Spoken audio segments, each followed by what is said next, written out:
If you ever walk deep into an old-growth forest in Western Europe at night and hear a sound like a crack bone snapping somewhere behind the trees, do not turn around. That sound is not a falling branch. It is the sound of Hödekin finding you.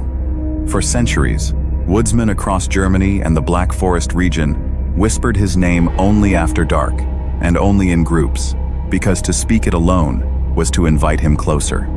He is not a goblin from a children's tale. He is the Hell Kobold, the forest's executioner, and tonight, you are going to learn exactly what he does to those who disrespect his domain. Picture the deep woods of medieval Western Europe, towering oaks older than any kingdom, moss-choked ground, mist that never quite lifts even at noon. These forests were not empty. Villagers believed every root, hollow, and shadow belonged to something older than the church, older than memory. Kobolds, small, twisted, earth-toned spirits, were said to guard mines, hearths, and forests alike. But among all kobold kind, one was different. One was feared even by other forest spirits. The Germans called him Hödekin, Little Hood, for the dark hood he wore pulled low over a face no one ever fully saw. He did not punish trespassers. He punished desecrators, those who cut sacred trees for profit, who hunted on protected ground, who broke oaths made beneath the old branches.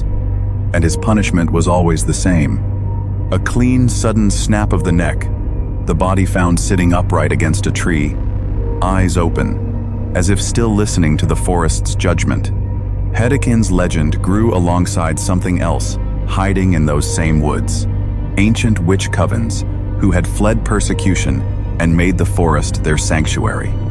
These were not the cackling hags of fairy tales, they were healers, herbalists, and keepers of pre-Christian rites who had learned to live with the forest's darker guardians rather than against them. Folklore claims the coven struck an old pact with Hödekin. The witches would protect the forest's sacred groves and ancient rituals, and in return, Hödekin would protect the witches from the outside world soldiers, witch hunters, and greedy lords who wanted the timber and the land. Travelers told of strange lights deep in the trees.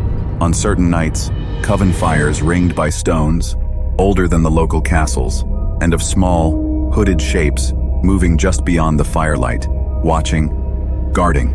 Woodcutters who dared follow witches into the deep grove were never seen complaining about it twice. Some were never seen again at all. The relationship was not friendship.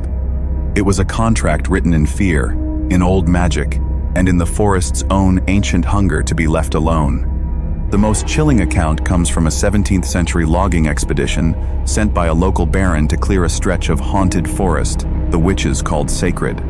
The loggers ignored every warning. They felled the oldest oak in the grove, the one locals said was Hödekin's own resting place. That night, every man in the camp heard the same sound, a single crack, echoing from somewhere in the dark, then silence. By morning, the baron's men were found seated in a perfect circle around the fallen tree, necks broken, faces calm, almost peaceful, as witnesses described it. But here is the twist few storytellers mention. The coven's high witch was found among the bodies too, untouched, alive, weeping. Some say she had begged Hödekin to spare the men. Others say she had been the one who called him in the first place, and the tears were not mercy, but the price every pact eventually demands. The forest does not forgive easily, even from its own guardians. So the next time someone tells you an old forest is just trees, remember Hödekin, the Hell Kobold, and the witches who learned to survive by serving something far older and darker than themselves. If this story gave you chills, you are exactly the kind of person our channel was built for, because we go deeper into forgotten European folklore, ancient pacts, and forest demons every single week. Subscribe now, turn on notifications, and step into the next legend with us, because somewhere out there, in the dark, something is still listening for the next person foolish enough to swing an axe where they shouldn't.